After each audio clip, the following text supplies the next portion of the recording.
Now let's begin. The coffee had gone cold in Marcus Turner's hand. He sat at the kitchen table, staring at the mug like it held answers he desperately needed. Upstairs, he could hear his wife Rachel getting their 5-year-old son ready for the day. The usual morning chaos of finding socks and convincing a kindergartner that yes, he really did need to brush his teeth.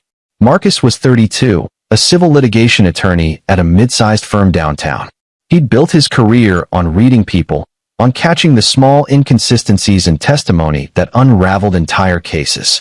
But lately, he'd been missing something crucial, something happening right under his nose in his own home. It had started 3 weeks ago. Little Spencer, named after Rachel's grandfather, had begun clinging to Marcus every morning. The boy who used to bounce out of bed excited for school now trembled when Marcus picked up his briefcase. Yesterday morning had been the worst. Spencer had wrapped his small arms around Marcus's leg, tears streaming down his face, voice breaking as he begged, "Daddy, please don't go. They come when you're not here. They do terrifying things to me." Marcus had knelt down, heart hammering, and asked who they were. But Spencer had just shaken his head, going silent in that way traumatized children do, like speaking the words might make the monsters real. Rachel had dismissed it as nightmares, as an overactive imagination. "He's 5, Marcus. Remember when he thought there were dinosaurs in the closet?" She'd been distracted lately, taking on extra shifts at the hospital where she worked as a nurse. Her mother, Vivian Lehman, had been sick, and Rachel spent most of her free time at her parents' house across town. But Marcus knew nightmares. This wasn't nightmares. This was fear. He tried everything. Checked the house for carbon monoxide. Reviewed their nanny cam footage, but they'd removed those cameras 6 months ago when Spencer started school full-time. He'd questioned their neighbors, casually asking if they'd seen anyone around the house. Nothing. Last night, unable to sleep, Marcus had done what he did best. He'd built a case file. He'd written down every incident, every time Spencer had shown signs of distress. The timeline was damning. It had all started exactly when Rachel's father, Abraham Lehman, had offered to help out more. Abraham was 73, a retired postal worker who'd always been off. Marcus had noticed it from the first time they met, 8 years ago when he and Rachel started dating. The way Abraham's eyes would linger too long. The way he'd make comments that seemed innocent on the surface, but left Marcus uncomfortable. "Rachel was such a beautiful little girl," he'd said once, showing Marcus family photos. "I used to give her baths until she was 10. Isn't that what good fathers do?" Marcus had mentioned it to Rachel once, early in their marriage. She'd gotten defensive, angry even. "That's my father you're talking about. He's old-fashioned, that's all. You're being paranoid." So Marcus had buried his concerns, told himself he was overreacting. Abraham had been at their wedding, in the delivery room when Spencer was born, a fixture at every birthday and holiday. Rachel trusted him completely. But 3 weeks ago, when Vivian fell and broke her hip, Abraham had suddenly had a lot of free time. And Rachel, drowning in guilt and responsibility, had given her father a key to their house. "Just in case of emergencies," she'd said. "He can check on Spencer if we're both running late, or if there's an issue with the house." Marcus had objected, but weakly. What kind of son-in-law denies his injured mother-in-law's husband a key to help out? Rachel had already been stressed, and Marcus hadn't wanted to fight. Now, sitting at the kitchen table, Marcus made a decision. He pulled out his phone and texted his senior partner, "Family emergency. Need to take sick leave. We'll explain later." Then he texted Rachel, "Not feeling well. Staying home today. Don't worry about us." When Rachel came downstairs with Spencer, Marcus was still in his pajamas, doing a convincing impression of someone with a stomach bug. Rachel kissed his forehead, told him to rest, and headed out for her 12-hour shift. Spencer watched his father with wide, uncertain eyes. "You're staying?" the boy whispered. "I'm staying," Marcus confirmed. "Why don't you play in your room for a bit? Daddy needs to make some phone calls." After Spencer went upstairs, Marcus moved quickly. He set up his laptop in the guest room, the one with a clear view of the hallway and Spencer's bedroom door. He positioned it so the camera would capture anyone approaching. Then he installed a small audio recorder, the kind he used for client meetings, in the hallway smoke detector. By 9:30, everything was ready. Marcus sat in the guest room, doors slightly ajar, laptop recording, and waited. The house was silent except for the sound of Spencer playing with his toy cars upstairs. Marcus thought about his son, the way Spencer laughed at bad jokes, The way he insisted on wearing his Superman cape to the grocery store. The way he'd recently started asking Marcus to check under his bed every night. Not for monsters, but for the bad people. At 9:47 a.m., Marcus heard it. A key sliding into the front door lock. His blood went cold. Rachel wouldn't be home for hours. They hadn't ordered any deliveries. The only other person with a key was. The front door opened. Marcus heard footsteps, deliberate and quiet, moving through the foyer. He watched through the crack in the guest room door as Abraham Lehman appeared at the bottom of the stairs. The old man was carrying a bag. Not a grocery bag or a toolbox. A black duffel bag, the kind that zipped all the way around. Abraham paused, listening. Then he started up the stairs, moving with a purpose that made Marcus's stomach turn. The old man walked straight to Spencer's room, didn't knock, just pushed the door open. Marcus heard his son's voice, small and terrified. No, please. Daddy's here. Daddy's home. Daddy's at work. Spencer. Abraham's voice drifted out, calm and practiced. Just like always. Now, let's not make this difficult. Marcus stood from the guest room, his hands steady despite the rage burning through his veins. He'd prosecuted enough cases to know the importance of evidence, of catching someone in the act, of not moving too soon. But he'd also been a father long enough to know when theory met reality. He stepped out of the guest room and walked to the hallway, standing at the top of the stairs where Abraham would see him when he turned around. Abraham, Marcus said, his voice level. What are you doing in my house? The old man froze in Spencer's doorway.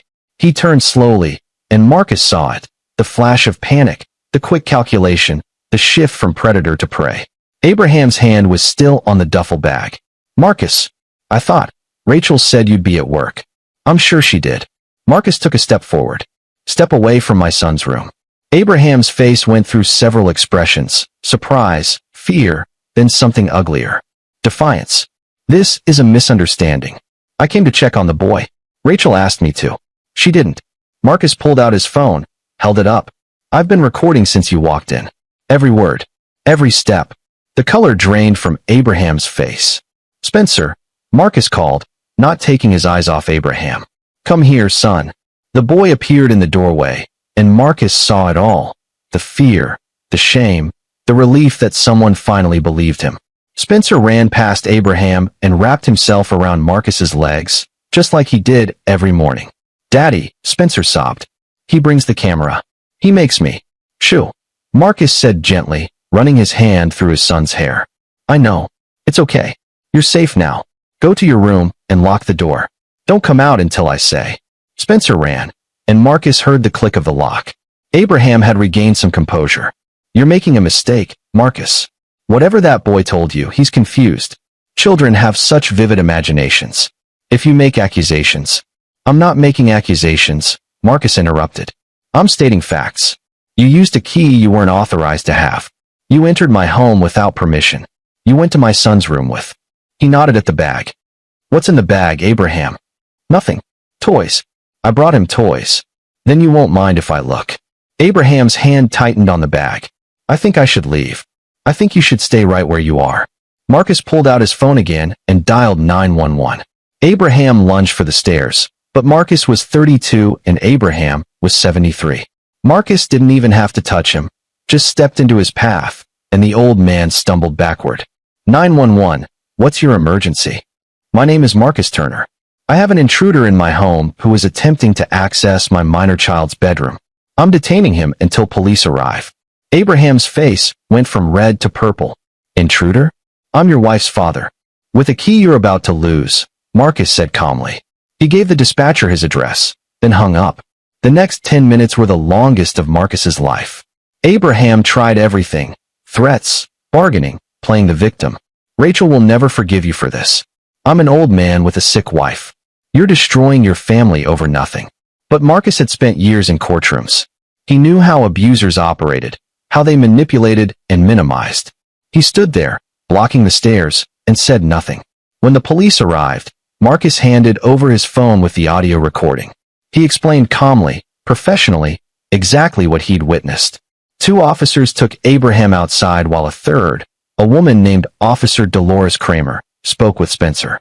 Marcus watched through Spencer's door as his son, in halting words, told Officer Kramer about the picture times and the touching games and the special secrets.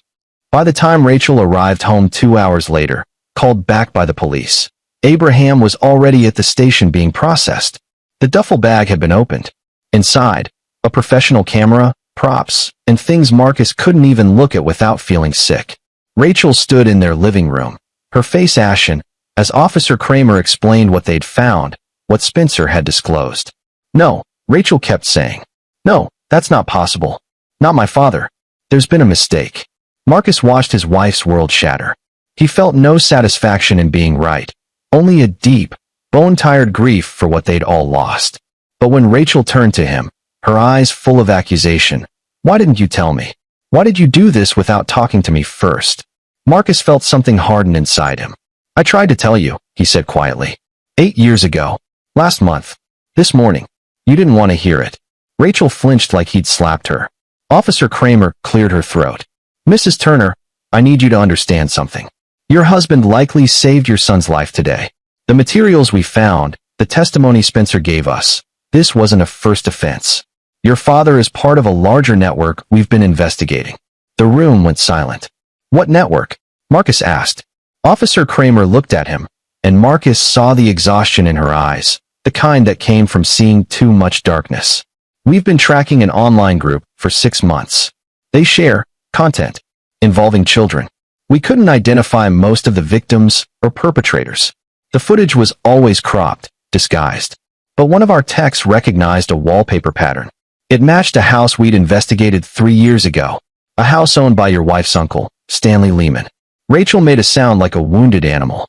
"Stanley," Marcus said. "Rachel's uncle Stanley? The one who lives in Oregon.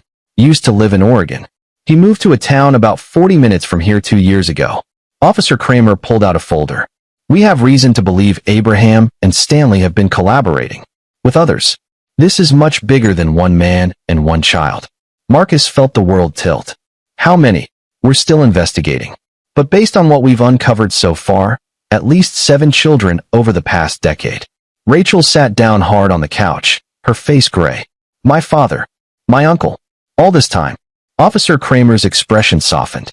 "Mrs. Turner, this is not your fault. These men are skilled manipulators. They count on family loyalty, on people not wanting to believe the worst. But your husband did believe. And he acted. That's what matters now." After the police left, Marcus and Rachel sat in silence. Upstairs, Spencer was asleep, exhausted from the day's trauma. A counselor was coming tomorrow. There would be interviews, forensic exams, years of therapy. "I need you to leave," Rachel said finally. Marcus looked at his wife. "What? I need time to process this. I can't look at you right now." "Rachel, I protected our son. You suspected my father of being a pedophile, and you didn't tell me." Her voice broke.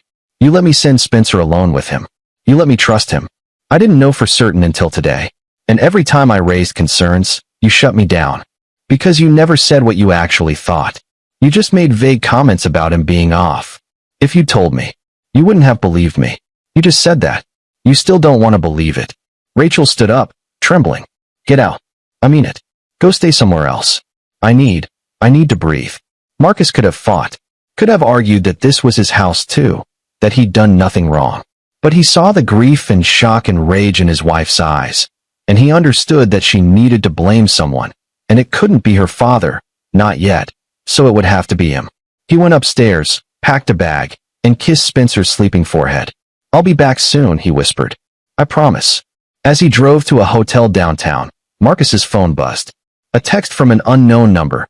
"You made a mistake today." Then another. "You should have minded your own business." Marcus pulled over, hands shaking. He called Officer Kramer. "They know," he said when she answered.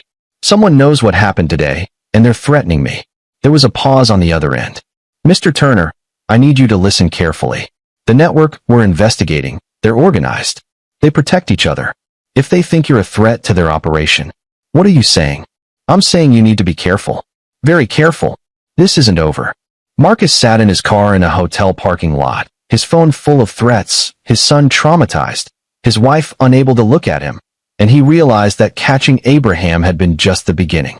The hotel room smelled like bleach and old carpet. Marcus hadn't slept. He'd spent the night reviewing every detail of his interaction with Abraham, every second of the recording, every implication of what Officer Kramer had said. A network. At least 7 children. They protect each other. At 6 a.m., his phone rang. "Rachel, you need to come back," she said without preamble.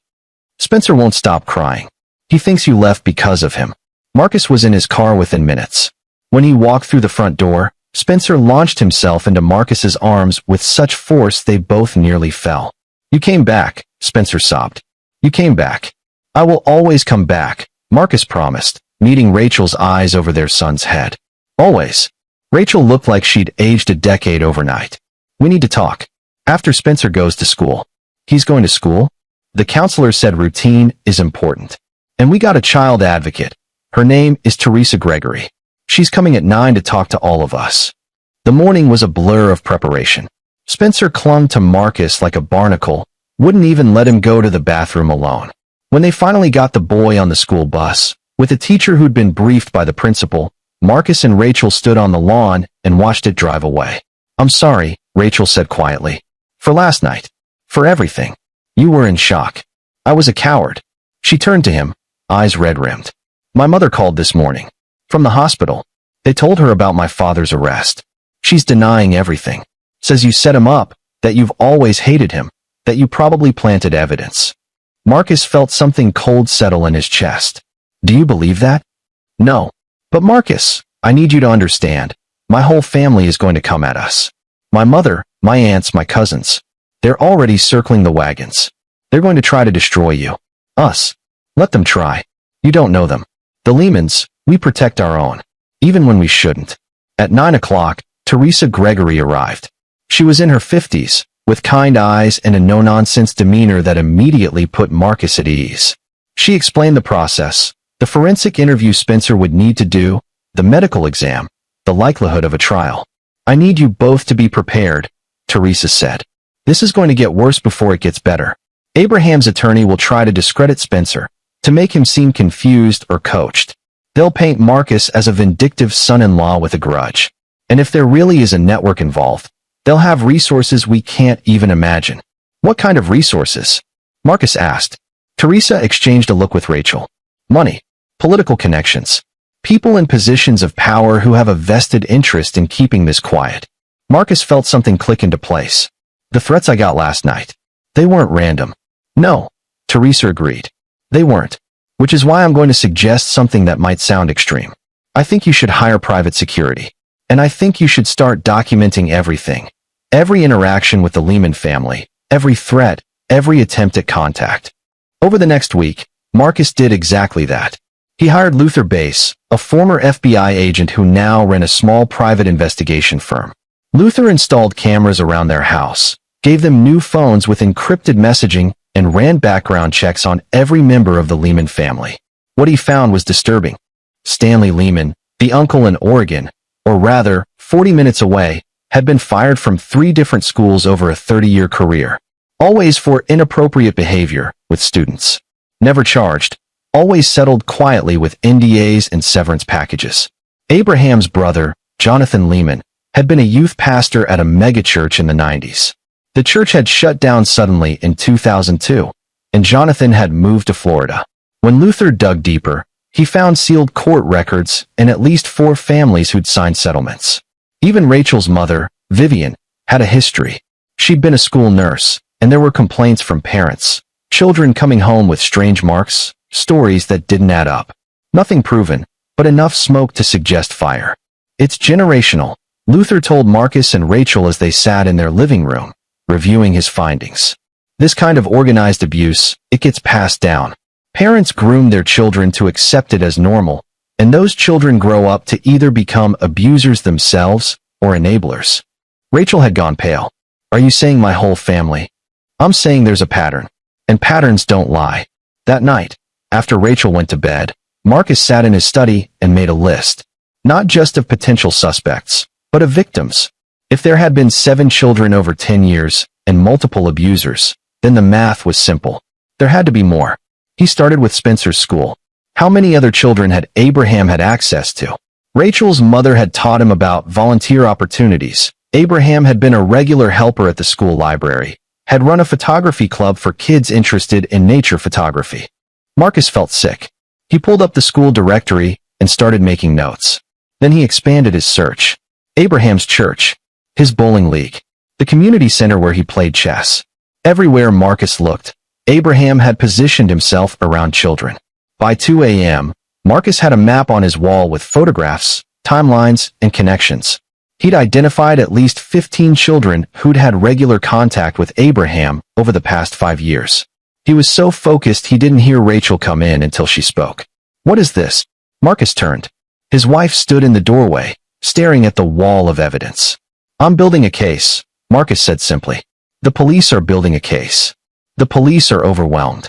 Officer Kramer told me they have 2 detectives on this, and they're handling 30 other cases. This needs someone who cares, Rachel. Someone who won't let it get swept under the rug." Rachel walked closer, studying the photographs. These are children from Spencer's school, and Abraham's church, and the community center. Rachel, he had access to dozens of kids. And if Stanley and Jonathan were involved, if there really is a network. "You can't do this alone." "I'm not alone. I have Luther. Luther is a PI. You need..." She stopped, thinking. "You need someone who understands how these networks operate. Someone who's investigated them before." Marcus waited. Rachel pulled out her phone and dialed a number. "Albert. It's Rachel. I need to call in a favor." 20 minutes later, Rachel explained. Albert Reed was an investigative journalist who'd exposed a child trafficking ring in the Midwest 5 years ago. He was Rachel's cousin, the only member of the Lehman family who'd cut ties with them after some incident Rachel had never gotten details about. "If anyone can help us navigate this, it's Albert," Rachel said. "He knows how they think, how they operate." The next morning, Albert Reed sat in their living room. He was 45, lean and intense, with the kind of eyes that missed nothing. "Let me be clear," Albert said. "If we do this, if we really go after these people, your life as you know it is over. They will ruin you. Financially, socially, professionally. They will make you wish you'd kept your mouth shut." "They already threatened me," Marcus said. "Those were warnings. Wait until they actually start." Albert pulled out a laptop. "But if you're committed, I can help. I've been trying to expose the Lehman family for years. I just never had enough evidence." "What stopped you?" Albert's jaw tightened. "My daughter, Emily. She spent a summer with Uncle Abraham when she was 9. I didn't know. I was overseas on assignment, and my ex-wife thought it would be good for Emily to connect with family. When I came back, Emily was different. Wouldn't talk about the summer. Started having nightmares." Marcus felt his stomach drop. "Did you?" "I tried. Went to the police. But Emily wouldn't talk. Vivian and Abraham denied everything. Called me a paranoid father trying to alienate my daughter. My ex-wife believed them. I lost custody in the divorce. Where's Emily now?" "Dead." Albert's voice was flat. "Suicide. 2 years ago. She was 23. The room went silent. She left a note," Albert continued. "Told me I was right. Told me what Abraham did. What Stanley did. What others did. She gave me names, dates, details. But it was too late for any of it to matter legally. Statute of limitations had run out on everything." Rachel was crying quietly. "So yes," Albert said, looking at Marcus. "I'll help you. Not just because it's the right thing to do, but because I want every single one of these bastards to pay for what they took from my daughter." Over the next month, the 3 of them worked in secret. Albert used his journalist contacts to access sealed records. Luther used his FBI connections to track digital footprints.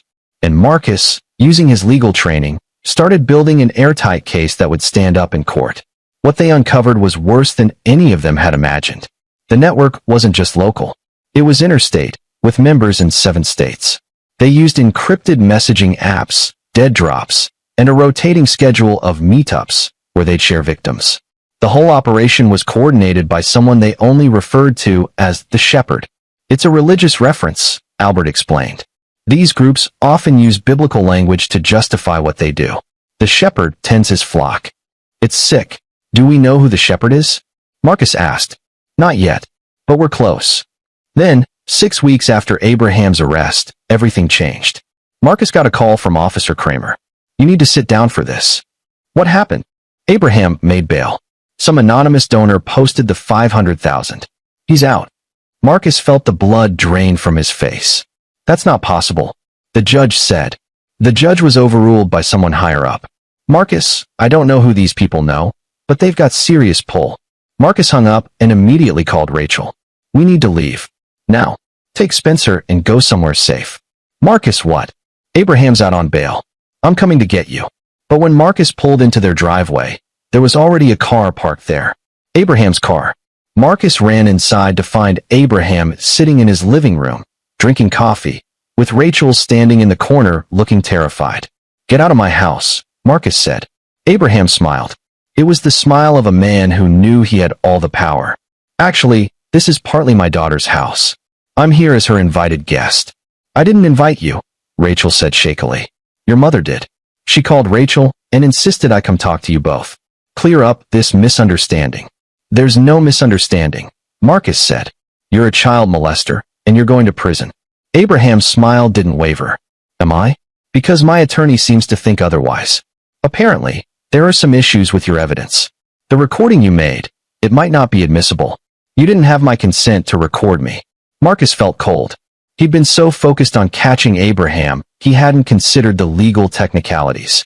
And Spencer's testimony, Abraham continued, is from a 5-year-old child who was clearly coached by his father. A father who, by his own admission, has harbored unfounded suspicions about me for years. A father who set up an elaborate trap to entrap me. You came to my house with a bag full of toys and books. For my grandson. That's my story, and I'm sticking to it.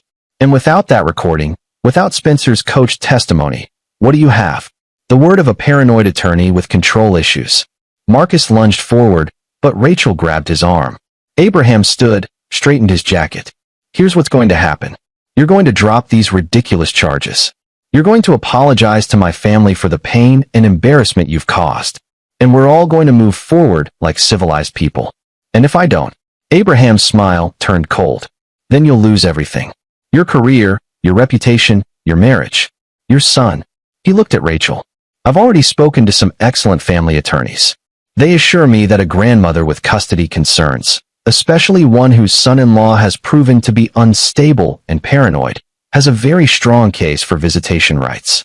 Unsupervised visitation rights. Marcus saw red. But before he could move, Luther Bass appeared in the doorway.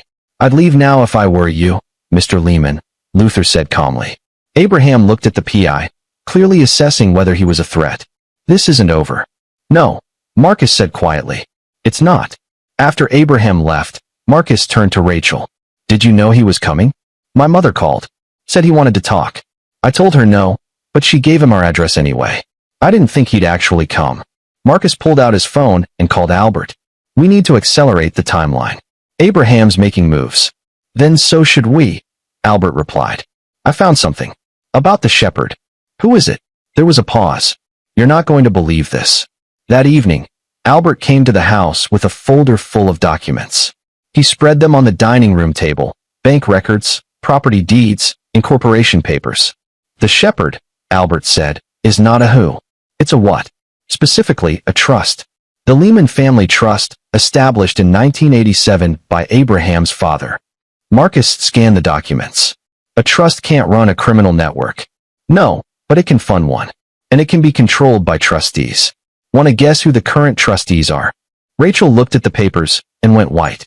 My mother, Uncle Stanley, Uncle Jonathan, and she looked up at Albert. You was, Albert corrected. I was removed when I started asking questions. But here's the interesting part. The trust doesn't just have money. It has property. 7 properties in 5 states. And according to Luther's investigation, at least 3 of those properties have been used as locations for the network's activities.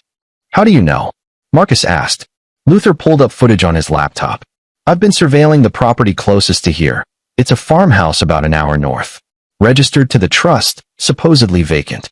But over the past month, I've documented 17 different men visiting the property, including Abraham, including Stanley, and including someone else you'll recognize. He turned the laptop screen. Marcus watched grainy footage of cars pulling up to a remote farmhouse. Men getting out, entering the building, leaving hours later. Then Luther froze the frame. This one arrived last week. Recognize him. Marcus leaned forward and felt his world tilt.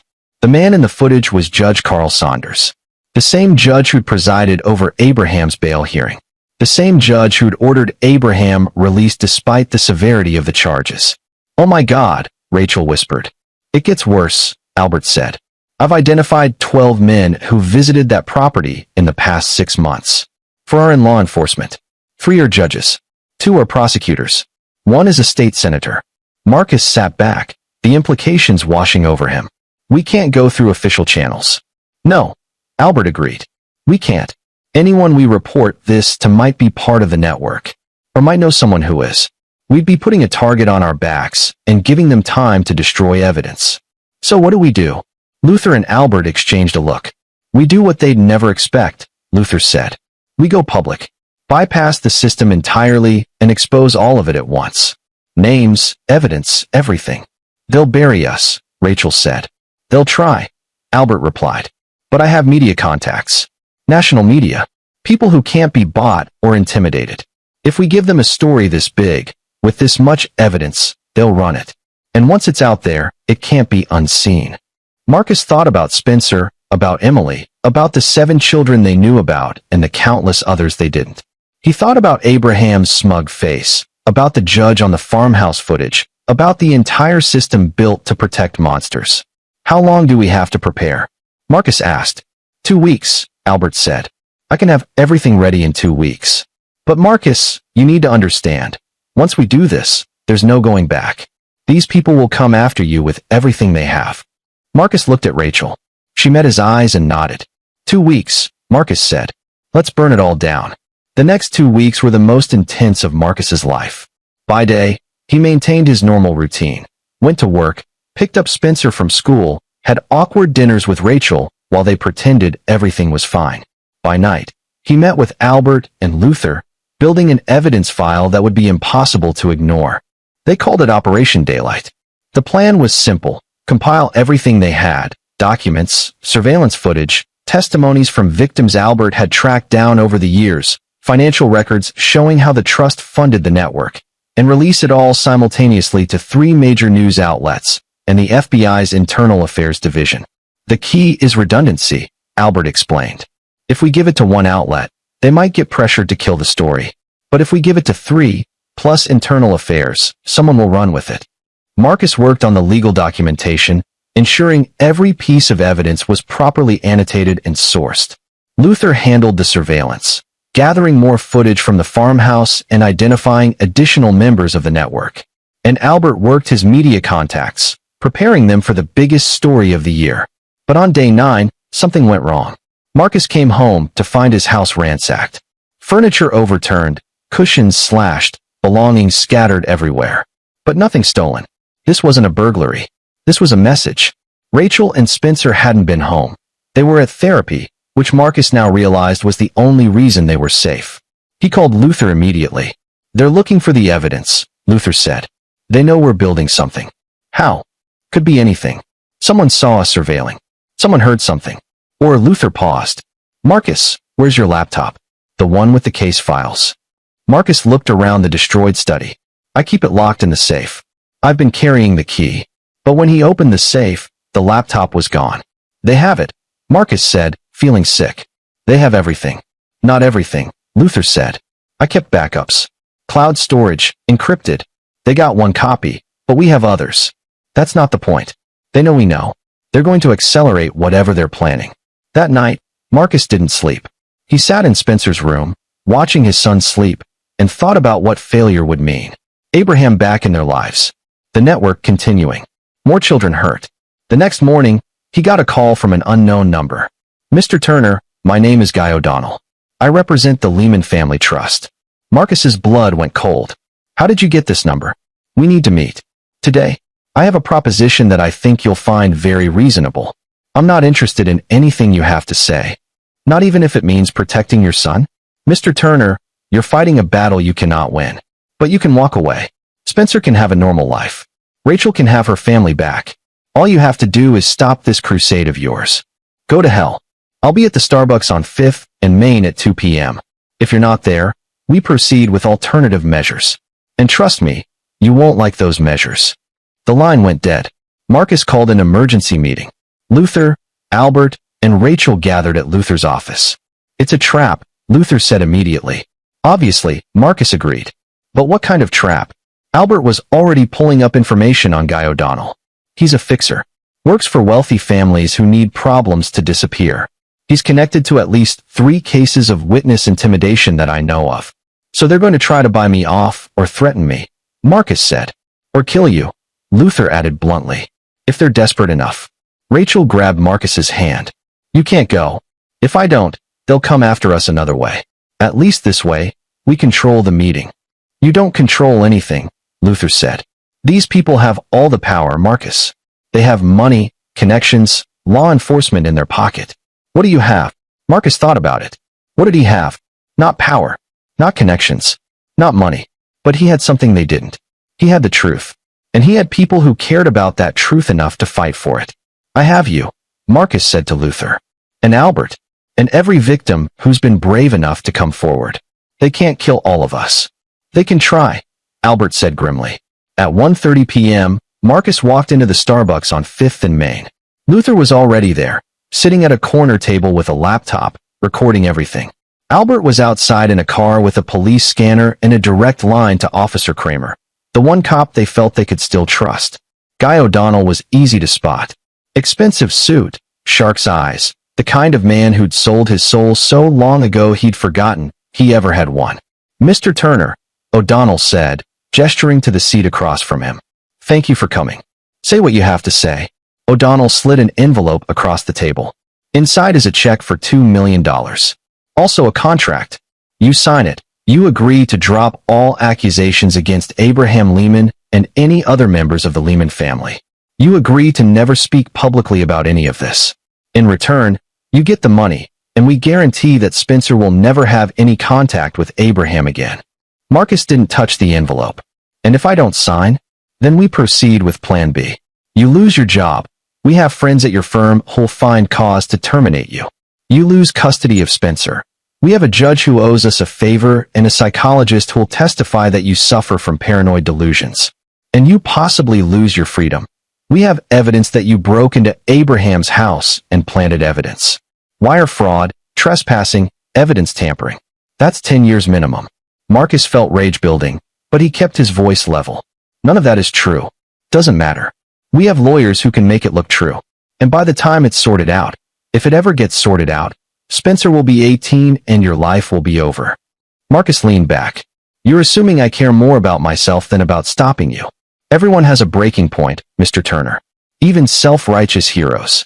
Maybe, Marcus agreed. But you've miscalculated one thing. And what's that? I'm not a hero. I'm just a father who loves his son. And there is nothing, no amount of money, no threat, no consequence, that will make me stop protecting him. O'Donnell's smile faded. Then you're a fool. Probably. But I'm a fool with evidence. With witnesses. With documentation that will bury you and everyone you work for. Had evidence, O'Donnell corrected. We recovered your laptop. Whatever you think you have, it's gone. Marcus pulled out his phone and placed it on the table. Cloud backups are a wonderful thing, as are encrypted drives and dead man switches. He watched O'Donnell's face carefully, saw the moment the man realized Marcus might actually be a problem. What dead man switch? If I don't check in every 12 hours, everything I have gets automatically released to a dozen media outlets and law enforcement agencies. You kill me, you make this go away, and the story breaks anyway. Probably faster, actually, since my death would be pretty suspicious. It was a bluff. Marcus didn't actually have a dead man switch. But O'Donnell didn't know that. You're insane, O'Donnell said. No, I'm motivated. There's a difference. O'Donnell stood up. You're making a terrible mistake. I'll take my chances. As O'Donnell walked out, Luther came over. That went better than expected. Or worse, Marcus said. We just showed them threats won't work. Now they'll try something else. That night, Marcus got his answer about what something else meant. He got a call from Rachel. She was crying so hard he could barely understand her. They took him. Marcus, they took Spencer. Marcus's world stopped. What? How? I don't know. He was at school. The principal said a woman came. Said she was from Child Protective Services, that there'd been a report of abuse. She had paperwork, ID, everything looked legitimate. They gave her Spencer and, oh God, Marcus, what have they done? Marcus was already running for his car. Call the police. Call Kramer. Call everyone. But when he got to the school, there were already 3 police cars there. And standing in the principal's office, looking official and sympathetic, was a woman with a CPS badge. "Mr. Turner," she said, "I'm Carol Walker, with Child Protective Services. I've removed your son from your custody, pending an investigation into allegations of abuse." "What allegations?" "Your father-in-law, Abraham Lehman, has filed a complaint claiming you've been physically abusing Spencer. He has photographs, witnesses, medical records." "That's a lie. That's for us to determine. Spencer is currently in protective custody. You'll be able to see him once we've completed our investigation." Marcus felt the walls closing in. "Where is he?" "I can't tell you that. You have to tell me where my son is." "Actually, I don't. And if you continue to be aggressive, Mr. Turner, I'll have to ask these officers to remove you from the premises." Marcus looked at the cops, saw in their eyes that they'd do exactly that, saw that the system was working exactly as O'Donnell had promised it would. He called Luther from the parking lot. "They have Spencer. CPS took him. Said Abraham filed abuse allegations." "Fake CPS or real?" "I don't know. She had credentials, but I'm on it. I'll verify if she's legitimate." "Marcus, where are you?" "Outside the school. I don't know what to do. If I push too hard, they'll arrest me. If I don't, breathe. We'll find him. I promise." But an hour later, Luther called back with bad news. Carol Walker is real. She works for CPS. But Marcus, her ex-husband, is Jonathan Lehman, Rachel's uncle. Marcus felt sick. They got to her. Or she was already compromised. Either way, she has legal authority to keep Spencer. And unless we can prove she's acting improperly, we accelerate the timeline, Marcus said. "We release everything now." "Marcus, we're not ready. We need another week too." "We don't have another week. They have my son." There was silence on the other end. Then, "Okay, I'll call Albert. We go tonight." That evening, Marcus, Luther, and Albert met at a secure location, a hotel room Luther had rented under a fake name. They had 3 laptops, 17 flash drives, and a file 2 inches thick. "Here's how this works," Albert said. "I've already briefed my contacts at the Times, the Post, and the Journal. They're standing by. We send them everything at once: documents, footage, witness statements, financial records. They'll have exactly 6 hours to review before we release it to social media and alternative news sites. The FBI Internal Affairs Division gets the same package." "What about Spencer?" Rachel asked. She'd insisted on being there, despite Marcus's concerns. "Once this breaks, CPS won't be able to hold him," Luther said. "The Lehmans won't have any power to protect Carol Walker, and she'll have to release him or face obstruction charges." "And if she doesn't?" Rachel pressed. No one answered. "Then we go get him," Marcus said quietly. "Whatever it takes." At 11 p.m., they pressed send. 18 emails, each with hundreds of attachments, launched into the void. Marcus watched the progress bars, feeling like he was watching a bomb countdown. At 11:07 p.m., the first response came back. From the Times, "Holy shit. This is real." Albert typed back, every word, every document. "Run it." By midnight, all 3 outlets had confirmed they were running the story. The Times was going with it in their morning edition.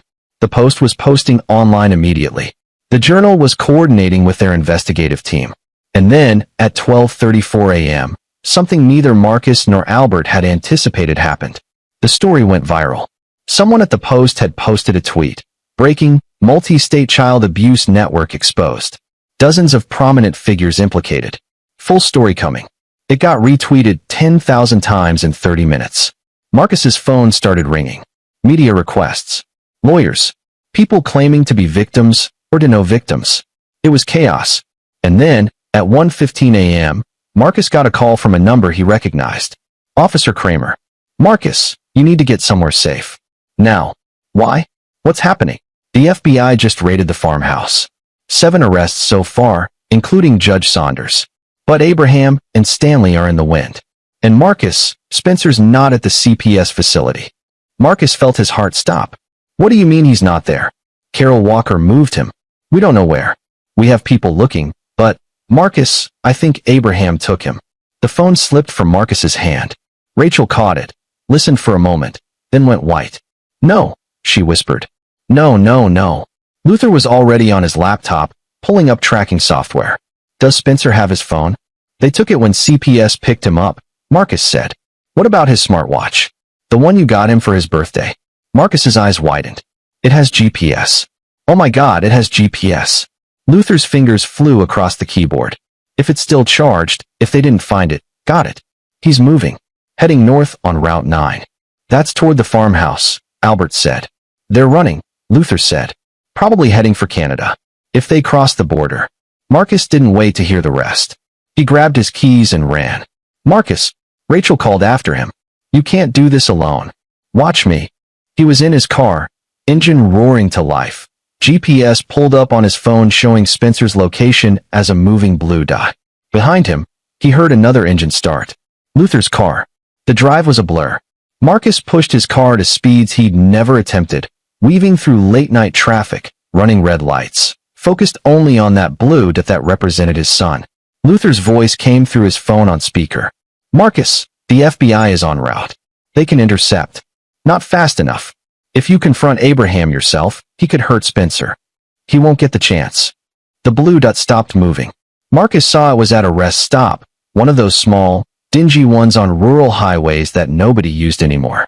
He pulled in 5 minutes later, killed his lights, and scanned the parking lot. Only 2 cars. One was Abraham's sedan. The other was a van with out-of-state plates. Marcus got out of his car quietly. Luther pulled in behind him, also going dark. Police are 10 minutes out, Luther whispered. We should wait. But then Marcus heard it. Spencer's voice, screaming. No. Let go. I want my daddy. Marcus ran. The van's back doors were open. Inside, Marcus could see Abraham trying to force Spencer into a car seat. Stanley was in the driver's seat, engine running. Spencer! Marcus shouted. Abraham spun around. For a moment, they just stared at each other. Then Abraham smiled that same sick smile and pulled something from his jacket. A gun. I was hoping you'd come, Abraham said. Saves us the trouble of dealing with you later. Marcus froze. Every instinct screamed at him to rush forward, to protect his son. But Abraham had the gun pointed at Spencer's head. Let him go, Marcus said, forcing his voice to stay calm. This is over, Abraham. The FBI is coming. Your whole network is being rounded up right now. There's nowhere to run. There's always somewhere to run. People with our resources, we have options you can't imagine. You're a 73-year-old child molester with a gun. You have no resources. You have nothing. Abraham's face twisted. I have everything. I built this. I created something beautiful, something that gave joy to people like me. And you self-righteous piece of shit. You destroyed it. It wasn't beautiful. It was evil. And you know it. Who are you to decide what's evil? Some lawyer who thinks he's better than everyone else. I'm a father, Marcus said simply. And I will die before I let you hurt my son again. Abraham's finger moved toward the trigger. And then 3 things happened at once. Luther tackled Stanley from the driver's side door, pulling him out of the van. Spencer bit Abraham's hand, drawing blood. And Marcus lunged forward, faster than he'd ever moved in his life. He hit Abraham like a linebacker, driving the old man back. The gun went off, the bullet going wild, shattering a window. Marcus didn't stop. He grabbed Abraham's wrist, twisted hard until he heard bones crack, and the gun fell. Then he punched Abraham in the face. Once, twice, 3 times. Years of rage and fear and frustration pouring out. Daddy! Spencer's voice cut through the red haze. Marcus stopped, looked down at Abraham, bloody and broken on the ground, and realized he was about to do something he couldn't take back. He stepped away, picked up Spencer, held his son tight while the boy sobbed into his shoulder. I've got you, Marcus whispered. I've got you. Police cars screamed into the parking lot, lights blazing. FBI agents poured out, guns drawn. Marcus watched them arrest Abraham, read him his rights, drag him away. Officer Kramer approached Marcus. Are you okay? No, Marcus said honestly. But I will be. They took Spencer to the hospital to be checked out. Rachel met them there, and for the first time in months, they held each other and cried. Over the next 72 hours, the full scope of the network came to light. The FBI arrested 23 men across 5 states. Judge Saunders was disbarred and charged with 20 counts of conspiracy. Stanley Lehman was found trying to board a flight to Mexico and arrested at the airport. And Abraham Lehman, facing over 100 criminal charges, tried to make a deal. He offered to testify against everyone, name names, provide evidence. The FBI told him to go to hell. The trial took 8 months. Marcus testified. Spencer testified, through a recorded interview that made the jury cry. 17 other victims came forward, some of them now adults, all with stories that painted a picture of systematic, organized abuse spanning decades. The jury deliberated for 45 minutes. Guilty on all counts. Abraham Lehman was sentenced to 4 consecutive life terms without possibility of parole. He died in prison 3 years later. Alone. Stanley got life as well. Jonathan took a plea deal, but still got 25 years. Judge Saunders got 15. The others, the prosecutors, the cops, the businessmen, all faced justice in various forms. Vivian Lehman never admitted her role, but she lost access to her grandchildren, and the trust was dissolved, its assets seized to pay victim compensation. Carol Walker was fired from CPS and charged with kidnapping and conspiracy. She served 18 months and lost her license. And Marcus, Rachel, and Spencer slowly began to heal. They moved to a new house, a new town, where no one knew their story. Spencer started therapy with a specialist in childhood trauma. Rachel reconnected with the parts of her family who weren't monsters, which turned out to be more than she'd thought. And Marcus went back to being a lawyer. But now, he specialized in child advocacy cases. Pro bono. Taking on the cases nobody else would touch. Fighting the fights that needed fighting. On the 5-year anniversary of that night at the rest stop, Marcus sat in his study looking at a framed photo. It showed him, Rachel, and Spencer, now 10 years old, at the beach, smiling and building sandcastles. Spencer was thriving. Still had nightmares sometimes, but he was in school, had friends, played soccer, and most importantly, knew that he was loved and protected and believed. There was a knock on the study door.